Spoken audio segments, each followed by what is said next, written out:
Itu seperti kakek berkencan dengan cucunya. Yang mana mereka sebenarnya udah bubar pada tahun 2019, tapi sekarang mereka itu akan melakukan yang namanya redebut kembali.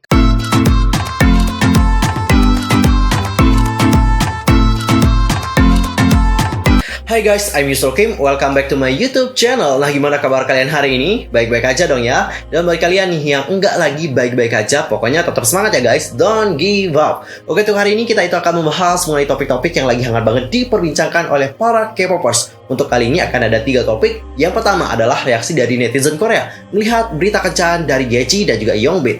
Dan yang kedua datangnya dari Parallel Universe Project. Dan yang terakhir adalah kita itu akan membahas tentang salah satu boy group generasi kedua yang udah bubar dan sekarang itu mereka akan redebut kembali. Wah, cinca deh bang. Bahas sebelum itu pastikan dulu untuk tekan tombol subscribe, bunyi loncengnya, serta like, comment, and share dong kepada teman-teman K-popers yang lain. Tanpa basa-basi lagi, langsung aja yuk kita bahas bersama-sama. Oke Cing, untuk pertama kita akan mulai dulu ngebahas tentang reaksi dari netizen Korea ngelihat berita kencan dari Yeji dan juga Yongbin dari SF9. Jadi kemarin kan ada sebuah foto nih, fotonya itu juga viral banget di Twitter. Jadi foto itu kayak nunjukin tentang kita bahwa ada seorang wanita dan juga seorang pria yang lagi berkencan. Nah, dari foto-foto yang telah tersebar, banyak sekali dari netizen yang berspekulasi di sini guys, bahwa si wanita itu adalah Yeji dari ITZY, dikarenakan warna rambutnya itu mirip. Sedangkan untuk yang pria itu adalah Yongbin dari SF9.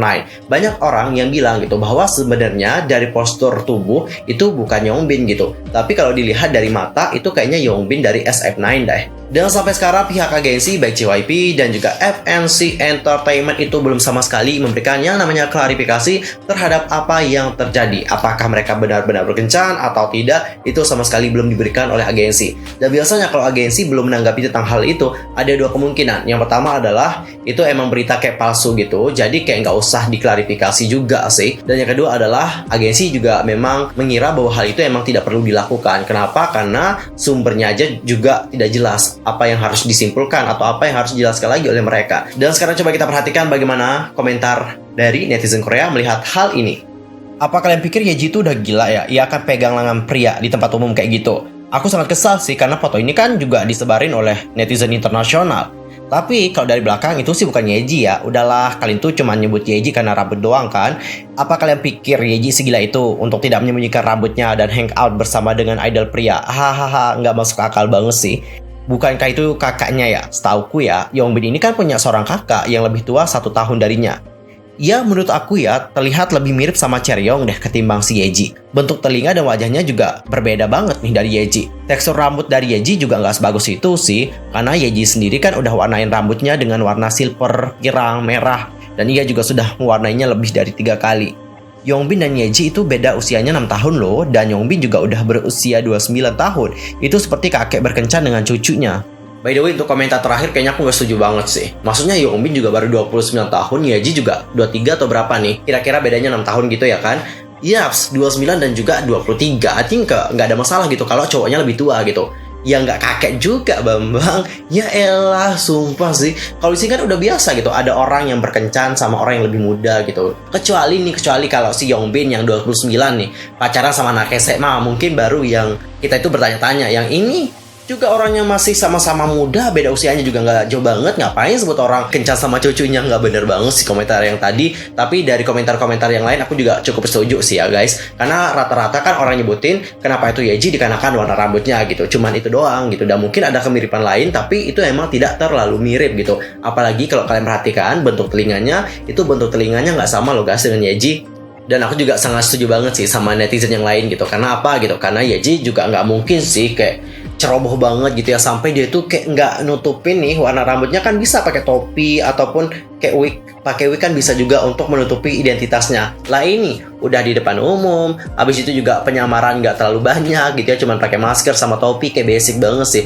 Orang-orang biasa juga sering pakai itu. Biasanya sih guys, kalau idol berkencan di tempat umum, mereka itu akan pakai pakaian yang bener-bener kayak tertutup gitu sih. Bukan syar'i juga, bukan syar'i neng, tapi lebih kayak tertutup gitu. Tertutup dalam artian mereka biasanya kayak pakai mantel gitu karena kedinginan juga kali ya. Dan biasanya sih warna baju mereka itu lebih kayak gelap gitu untuk menyembunyikan jati diri mereka. Jarang banget loh guys ada idol yang terang-terangan berkencan di depan umum, jarang. Meskipun mereka emang udah dapetin restu gitu ya dari netizen atau bagaimana, jarang banget. Kebiasaan atau kebanyakan dari mereka itu kalau kencan pasti kayak secara tertutup atau secara diem-diem. Pakai penyamaran juga bener-bener bagus juga penyamarannya. Nggak hanya pakai topi doang, tapi pakai kacamata, pakai masker yang bener-bener nutupin dirinya. Jadi kalau yang masalah foto kemarin, aku rasa itu bukan Yeji sama Yongbin deh, karena itu juga di depan umum secara terang-terangan, penyamaran juga udah nggak oke banget. Jadi I think itu bukan mereka.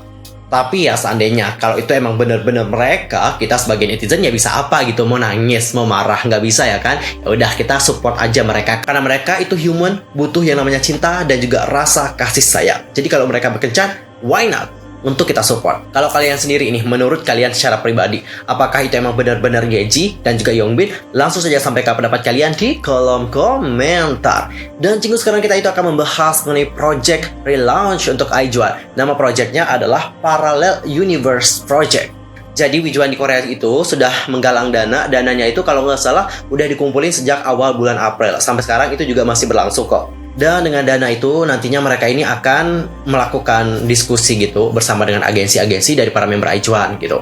Ya dengan tujuan sih supaya para agensi ini menyetujui project untuk nge-relaunch IJOAN kembali. Dan berikut adalah beberapa pernyataan dari pihak Parallel Universe Project tentang project mereka ya. Di sini mereka udah jelasin panjang lebar banget. Aku akan bacain langsung ya penjelasan dari mereka. Oke, untuk pertama kita akan mulai dulu membahas mengenai pemberitahuan pembukaan penggalangan dana. Jadi pada tanggal 16 April, Asosiasi Investasi Proyek Parallel Universe itu telah memulai penggalangan dana untuk proyek Parallel Universe dengan pembukaan situs manajemen langsung. Hanya tersedia via Deposito Bank dan hanya tersedia bagi Wijuan Korea.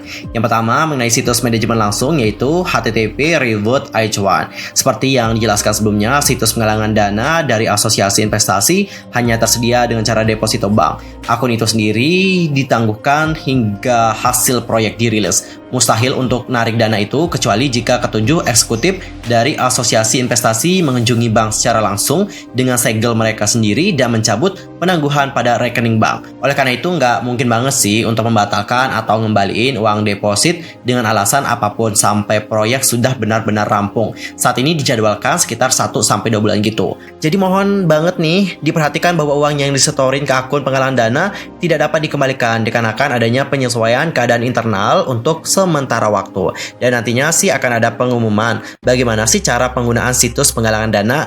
Kalau ada yang belum paham ya bisa nanti ya mengacu pada pemberitahuan yang akan diberikan selanjutnya. Hanya mereka yang telah berpartisipasi dalam penggalangan dana setidaknya 1 kali yang dapat memeriksa jumlah total uang yang disimpan. Depositnya juga tidak dapat dikonfirmasi saat itu juga, dan proses konfirmasi deposit juga akan dilakukan setiap 3 jam dari pukul 9 pagi hingga tengah malam. Dan harap diperhatikan dan ingat ya bahwa ini tuh untuk menghindari munculnya pertanyaan yang tidak perlu ke depannya. Dan situs pendanaan langsung juga tidak meminta biaya apapun. Jika proyek gagal, pengembalian dana juga akan langsung diproses. Namun di luar biaya transfer bank, 350 krewon atau sekitar Rp4.500 dapat disesuaikan. Jadi kalau memang pengembalian dana benar-benar diperlukan, mereka akan memberitahu kalian tentang jadwal dan periode waktu yang dilaksanakan.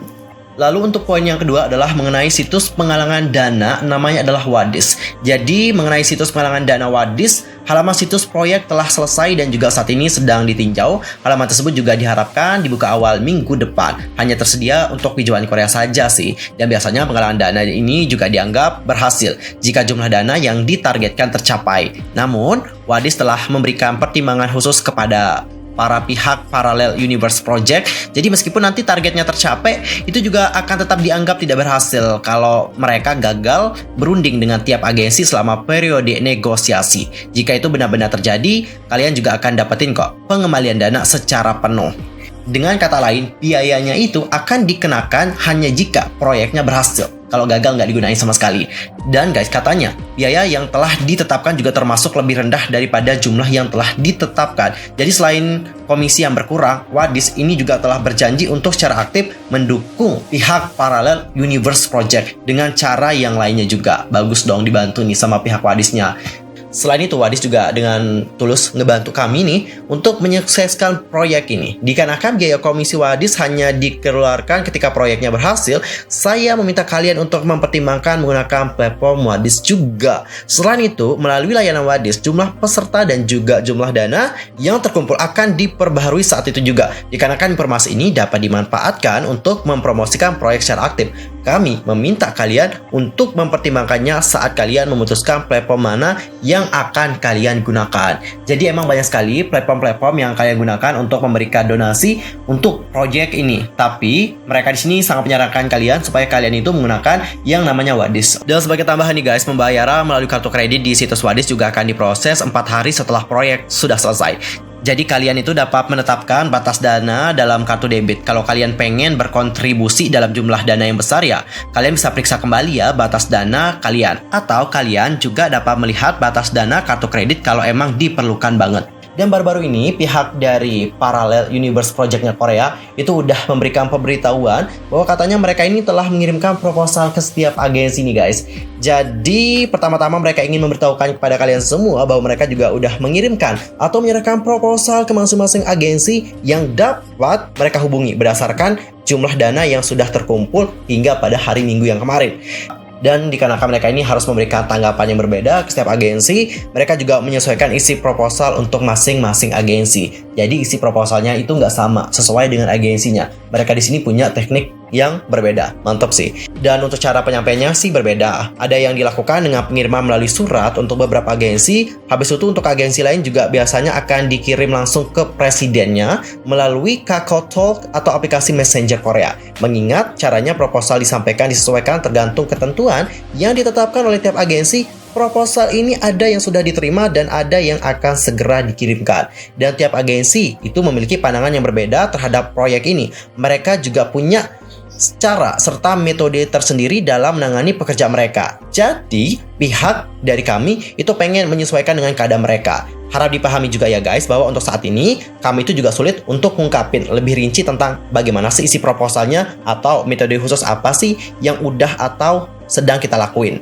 Dan di saat proyek ini udah berakhir, nanti kami akan beritahuin kok perincian yang telah disepakati untuk dipublikasikan setelah berdiskusi dengan tiap agensi.